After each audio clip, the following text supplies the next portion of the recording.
লা লিগায় জেলাও আর সেই কদু। এক সপ্তাহ আগে লা লিগার শীর্ষস্থানটা উদ্ধার করেছিল রিয়াল মাদ্রিদ, সেটা অনেককেই হয়তো চমকে দিয়েছিল। কিন্তু রিয়াল মাদ্রিদ যখন এইবার গিয়ে ওসাসুনার মাঠে 15 বছর পরে হেরে এলো, তখন বোধহয় জায়গার জিনিস আবারও জায়গায় যাওয়ার উপক্রম হলো এবং বার্সেলোনা সেই সুযোগ হাতছাড়া করে নাই। বার্সেলোনা এখন আবার সবার উপরে উঠে গেছে, 1 পয়েন্টের লিড তাদের কাছে আছে রিয়াল মাদ্রিদের তুলনায়। রিয়াল মাদ্রিদ হেরে নেমে গেছে 2-এ। বার্সেলোনা এই জয়টা ডিজার্ভই করতো। লেভান্তের সঙ্গে তাদের হারার আপাত দৃষ্টিতে তেমন কোনো কারণ ছিল না।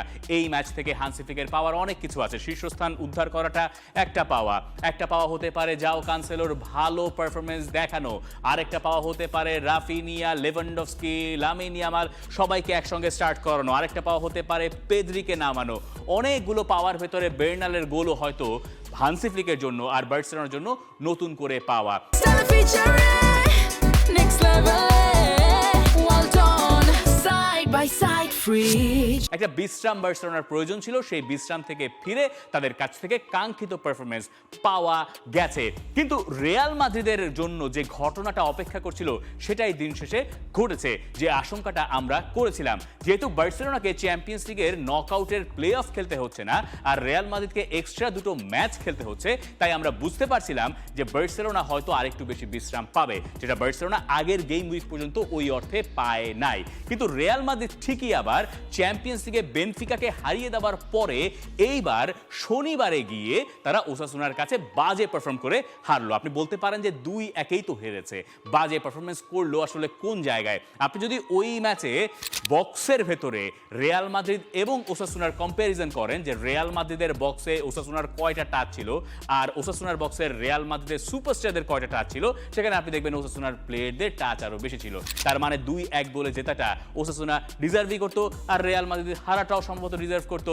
এরপরে আরবেলো আর রিয়াল মাদ্রিদের কোচ বলছেন যে ওই মঙ্গলবারে চ্যাম্পিয়ন্স লিগের ম্যাচ খেলে শনিবারে আবার খেলতে আসার ধকলটা তার দলের পক্ষে সামাল দেওয়া সম্ভব হয় নাই। তার মানে রিয়াল মাদ্রিদ এখনো সেই জায়গায় যায় নাই যে প্রতি ম্যাচে তারা ভালো পারফর্ম করে জিততে পারবে। তার পেছনে অন্যতম কারণ সম্ভবত কিলিয়ান এমবাপের ছায়া হয়ে থাকা। কিলিয়ান এমবাপে ছায়া হয়ে থাকলেন, তাতে রিয়াল মাদ্রিদ হারলো। নতুন শুনছেন কি?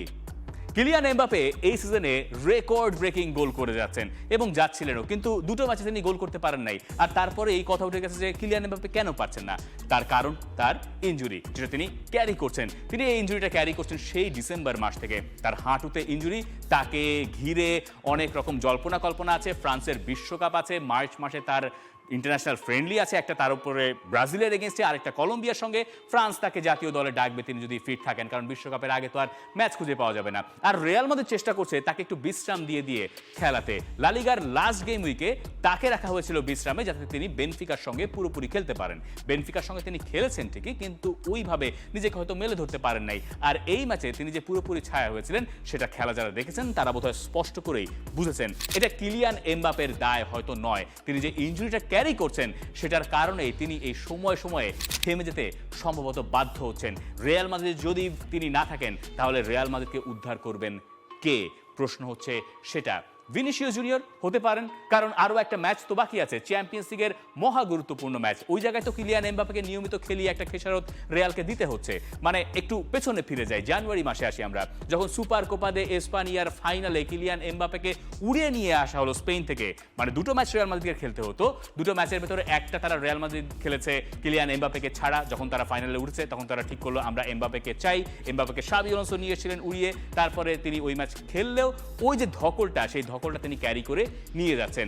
এবং রিয়াল যতই চেষ্টা করুক না কেন, তারা সিজনের এমন একটা পর্যায়ে আছে যে কিলিয়ান এমবাপেকে তারা চাইলেও বিশ্রাম দিতে পারছে না। কারণ এই যে বেনফিকার সঙ্গে চ্যাম্পিয়ন্স লিগের ম্যাচটা খেলতে হবে, এইখানে তাদেরকে জিততে হবে। মোটে 1-0 গোলের একটা অ্যাডভান্টেজ তাদের কাছে আছে, এটা তো আহামরি কিছুই নয়। আর রিয়ালের পারফরমেন্স আপনাকে সম্ভবত ওইভাবে জোর দিয়ে বলতেও দেবে না যে রিয়াল মাদ্রিদ এই ম্যাচটা সান্তিয়াগো বার্নাব্যুতে হওয়ার পরেও জিতবে।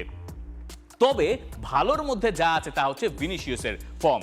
বেনফিকার সঙ্গে ওই ম্যাচে 1-0 গোলে যে জিতেছিল রিয়াল মাদ্রিদ সেটা ভিনিসিয়াসের কারণে, আর ভিনিসিয়াস এই হারা ম্যাচেও গোল করেছেন। তিনি একটানা গোল করাটা বোধহয় ভুলেই যাচ্ছিলেন, সেটা আবার ফিরে এসে এবং আরবেলোয়ার আন্ডারে ভিনিসিয়াসকে ভিনিসিয়াসের রূপে দেখা যাচ্ছে, যেটা সাবি আলোনসোর সময় ওই অর্থে হয়তো দেখা যায় নাই। তাই কিলিয়ান এমবাপে না থাকলেও আপাতত, মানে কিলিয়ান এমবাপে পুরোপুরি ফর্মে না থাকলেও আপাতত সম্ভবত তাকে ঘিরে রিয়াল মাদ্রিদ আবার স্বপ্ন দেখতে পারে। এবং তার সঙ্গে যে ঝামেলা লেগেছিল প্রেস্তিয়ানের, মনে আছে নিশ্চয়ই, তাই না? মানে আর্জেন্টাইন ফুটবলারের, তিনি এই পরের লেগে খেলছেন না, মানে এই লেগে তাকে রাখা হচ্ছে না মানে কি তিনি আসলে খেলতেই পারবেন না, কারণ ইউএফএ তাকে 1 ম্যাচের জন্য সাসপেন্ড করেছে। এরপরে যদি অভিযোগ প্রমাণিত হয়, বর্ণবাদের অভিযোগ, তাহলে তিনি আসলে আরো লম্বা সময়ের জন্য নিষেধাজ্ঞায় পড়বেন। তবে আপাতত ওই ম্যাচের যে আবহটা সেটা প্রচন্ড ঝাঁঝালো হতে যাচ্ছে, এটা আমরা মোটামুটি নিশ্চিত। জোসে মরিনো প্রথমবারের মতো সান্তিয়াগো বার্নাবিউতে ফিরবেন 2013 সালে রিয়াল মাদ্রিদ ছাড়ার পরে, কিন্তু তিনি ডাগ আউটে থাকতে পারবেন না, তাকে যেতে হবে ওপরে কোনো একটা জায়গাতে, আর প্রেস্তিয়ানি তো এই ম্যাচে খেলতেই পারবেন না। এই ম্যাচের আগে যে প্রেস কনফারেন্স হবে সেখানে একটার পর একটা ঝাঁঝালো মন্তব্য আপনি প্রত্যাশা করতে পারেন। মাঠের খেলা ছাপিয়ে তাই কথার লড়াই এই ম্যাচে সম্ভবত মূল উপজীব্য হয়ে থাকতে পারে। এই সপ্তাহটা রিয়াল মাদ্রিদের জন্য খুবই গুরুত্বপূর্ণ, যেটা তাদের শুরু হয়েছে বাজে একটা হারে, এবং তার পেছনে সম্ভবত ডিফেন্সের দায়টা রিয়াল মাদ্রিদ সবচেয়ে বড় করে দেখবে। লো ব্লক টিমের এগেইনস্টে রিয়াল মাদ্রিদ খুব একটা ভালো করতে পারছে না, ক্রিয়েটারের ভূমিকাতেও কাউকে দেখা যাচ্ছে না। ওই ভিনিসিয়াস আর এমবাপেরা না পারলে গোল করবেন কে, এই প্রশ্নটারও কোনো সমাধান এখনো রিয়াল মাদ্রিদ খুঁজে পায় নাই। তাই রিয়ালের জন্য যথেষ্ট দুশ্চিন্তার কারণ এখনো বাকি আছে। For more updates, subscribe to our YouTube channel and click on the bell icon. Follow us on Facebook and Instagram. Download T-Sports app to enjoy exciting games and highlights. Visit tsports.com.